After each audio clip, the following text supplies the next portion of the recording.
जिस टैंक को प्रधानमंत्री मोदी देख रहे हैं, यह इंडिया का फ्यूचर वॉर विनिंग टैंक है। नाम जोरावर है।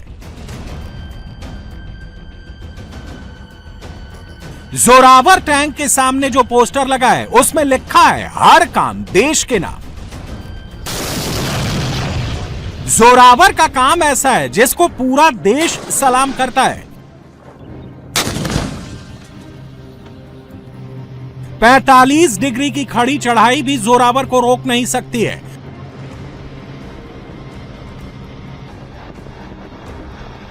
पानी भरा रास्ता भी जोरावर के बढ़ते कदम को रोक नहीं पाएगा। लेकिन जोरावर की गरज को सुनकर दुश्मन के कदम जरूर थम जाते हैं। जोरावर सिर्फ गोले नहीं दागता है। जोरावर कोई पुराने जमाने का टैंक नहीं है।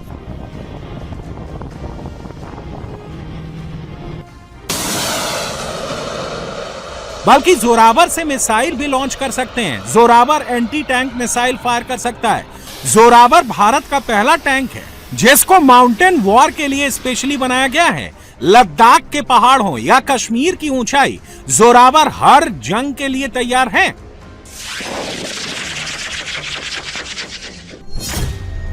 जोरावर 25 टन का टैंक है। 105 mm हाई प्रेशर गन लगी है। एंटी एयर मशीन गन तैनात है। जोरावर के दोनों तरफ नाग मिसाइल लॉन्चर लगे हैं। Anti laser smoke grenade system है। जोरावर में यूएवी सिस्टम भी लगा है। जोरावर भारत का सबसे एडवांस टैंक है जो चाइनीज टाइप 15 के लिए काफी है। LAC पर चीन ने T-15 टैंक तैनात किए हैं। ये टैंक हल्के होते हैं, तेज रफ्तार से भागते हैं। चीन ने पहाड़ी युद्ध और हाई अल्टीट्यूड वॉर के लिए T-15 को डिजाइन किया है, लेकिन जोरावर T-15 से बहुत आगे निकल गया है।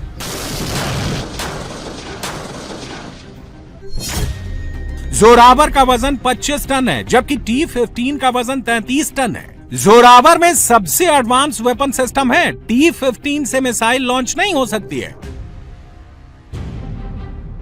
भारत के पास भारी दमदार T-90, T-72 tank Arjun tank हैं, लेकिन इनका वजन बहुत ज्यादा है।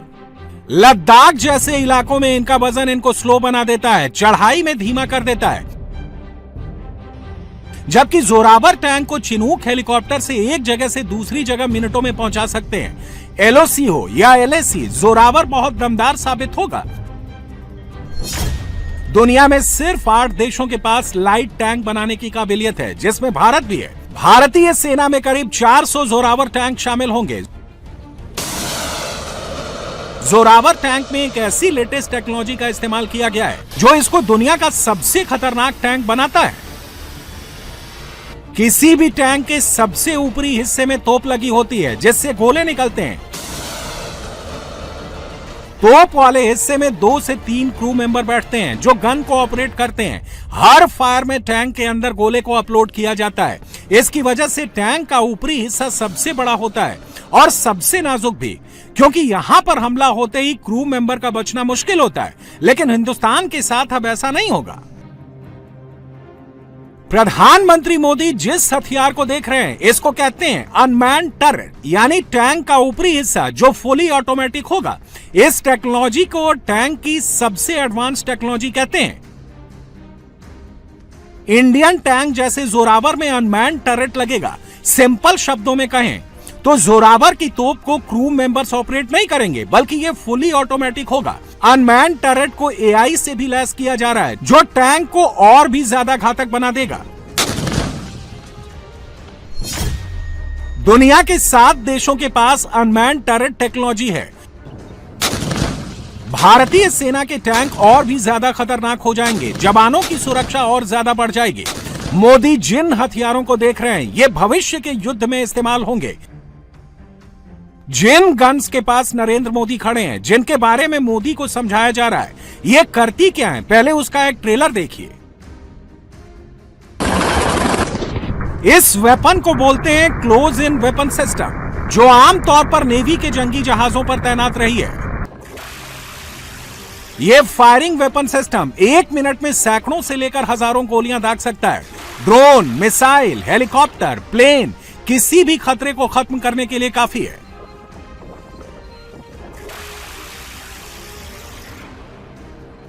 लेकिन जिस गन को प्रधानमंत्री देख रहे हैं वो ना एयरफोर्स के लिए है, ना नेवी के लिए है। इसका कलर ग्रीन है, यानी ये आर्मी के लिए है। और यहीं से सबसे बड़ी खबर आती है। भारत अपने बॉर्डर पर CIWS गन तैनात करेगा। यह गन सुदर्शन चक्र का एक हिस्सा होगी। 1 मिनट में 4000 गोलियां दागेगी। मोदी जिन हथियारों को देख रहे हैं इनमें अटैकिंग वेपन भी हैं, डिफेंड करने वाले हथियार भी हैं। मोदी के सामने टेबल पर एक लेंस जैसी कोई बड़ी चीज रखी है। इस हथियार के बारे में मोदी को डिटेलिंग दी जा रही है। बगल में जो बैनर लगा है उसमें तेजास्त्र लिखा है। यह भारत का सबसे एडवांस, सबसे खतरनाक हथियार है, जिससे ना गोली निकलती है ना गोला निकलता है, बल्कि ऐसी किरणें निकलती हैं जो आसमान में हजारों फीट पर उड़ते हुए प्लेन को खाक कर सकता है।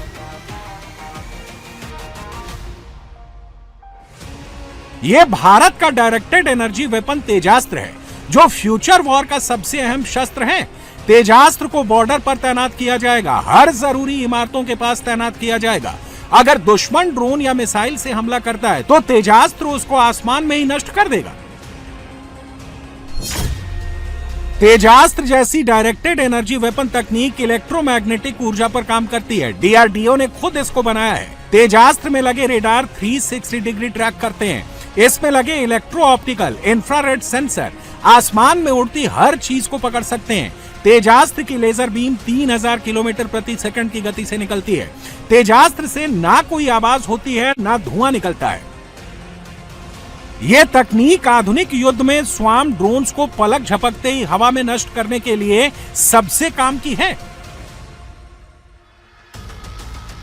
प्रधानमंत्री मोदी जिस हथियार के सामने खड़े हैं यह है advance told artillery gun system का मोबाइल वर्जन, जिसका रण में उतरना ही युद्ध का नतीजा बदल देता है। जब भारतीय सेना का तोपखाना गरजता है तो युद्ध में कोई और आवाज सुनाई नहीं देती है। जहां ये तोपें खड़ी होती हैं उसके 50 किलोमीटर आगे तक कोई खड़े होने की हिम्मत नहीं करता है। एक ATA-GS हर 10 सेकंड में एक गोला दागती है।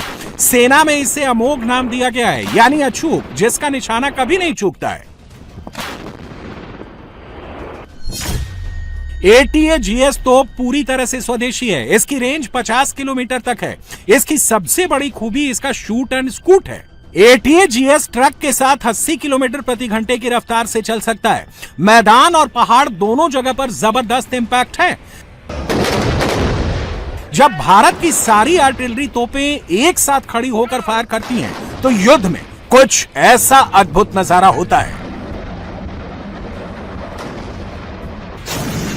भारत के आर्टिलरी ग्रुप में K9 वज्र की एंट्री के बाद पलड़ा और भारी हो गया है। भारत खुद K9 वज्र तोप बना रहा है।